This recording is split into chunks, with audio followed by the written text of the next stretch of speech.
Hi everyone, welcome to our channel Prince Academy. Hope you are all preparing well for your exams conducted by Ignou. And this video is mainly for second year Ignou students. And in this video, we are going to deal with the concept of typology of cities from the subject of Urban Sociology, Msoe 004 MSO program, Ignou. So let's get into the video without wasting time, right?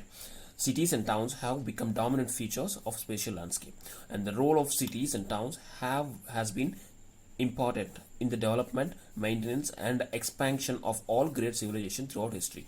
Nowadays, present days, we are remembering and noticing those ancient history, mostly through by their art and architecture, their sculptures found in those cities.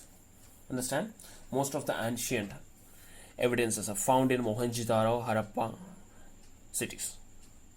So cities, the role of cities and towns has been important in the development, maintenance, and expansion of all great civilization throughout history. Let's see emergence and growth. Cities and towns were the main place for the rulers and the tradesmen in those times. Cities are the main place for the rulers to rule those kingdoms. Understand? Cities sometimes, some cities may be as capital. Example, temple towns, seaports, political capitals, industrial cities, trading centers, etc. Modern Indian cities have generally undergone a well-defined socio-historical growth process.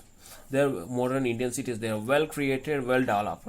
They have a well-defined socio-historical growth process. According to Adna Weber, concentration of people into cities was a product of economic forces. Let's see. Economic forces becoming important with industrial revolution. We all know about the industrial revolution, the steam power, mechanization, etc. Industrialization. Understand?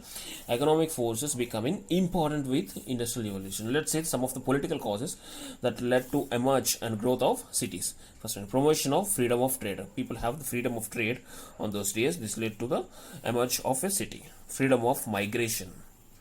Next, centralized administration and free form of land tenure. Let's see some of the social causes that led to emerge of a city. Understand? And good education. People are moving to cities for good education, for good entertainment, and many of the families are attracted to intellectual association available in those cities, and some are addicted and attracted to urban environment. Next, some are city standard knowledge. Cities have its own knowledge, which was generally in high level. Understand? Ancient cities. Requirements to rise a city. What are the requirements to make an area as a city? If an area has water facility, good water facility, and a well in shape of defense, and good in foodstuff, availability of foodstuff, and communication is an optional one.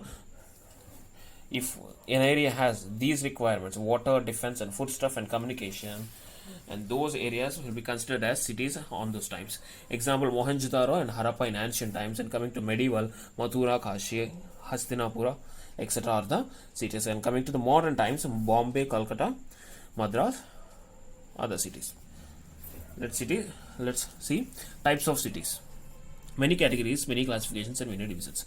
Though we have many categories, many classifications, and many divisions in the types of city, in the classifications of cities. Understand? Though we have many types of classifications. Let's see some of them.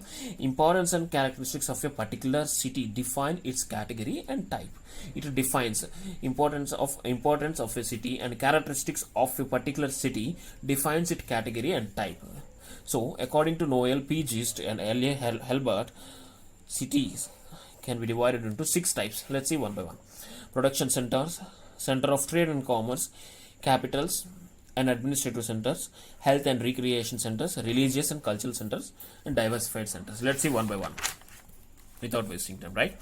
Production center. Production centers can be again divided into 2 types, 2 categories. First one is primary production center, and second one is secondary production centers. Primary production centers are raw material supplies. They supply raw materials. They manufacture raw materials. But coming to the secondary production centers, they are the final producers. Example, Nellore, Kolar. Kolar is famous for gold on those times. And final producers, Mumbai, Chennai. And Kolar send the raw gold, and Mumbai manufacture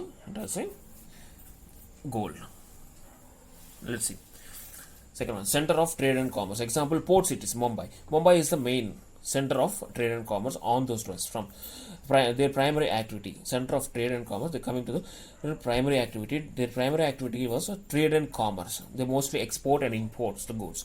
Secondary activity is production. Understand? Capitals and administrative centers. Generally, capital cities and administrative centers have a big city. They have a big area, and capital city has its own political power to control the entire kingdom, to control the entire state, to control the entire country. Next, health and recreation centers. Towns near sea coast and having the hill station are health recreation centers. They are good in weather, so they consider as health recreation centers. Example, Ooty in Kerala. Next, fifth one, religious and cultural centers. Example, Prayag, Kashi. Towns near holy rivers have the religious importance. Near holy river have the religious importance. Example, Prayag, Kashi. And Amritsar for Sikhs, Ajmer for Muslims, Kashi, Tirupati for Hindus, and Bodh Gaya for Buddhists. And coming to the cultural centers, Agra for Taj Mahal and Delhi for Qutub Minar. Diversified cities. Towns or cities which fit into none of these categories. So those cities comes under this diversified cities. Hope you guys understand this type of classification. This is the part 1 of the video. Let's see few more classifications in the next video.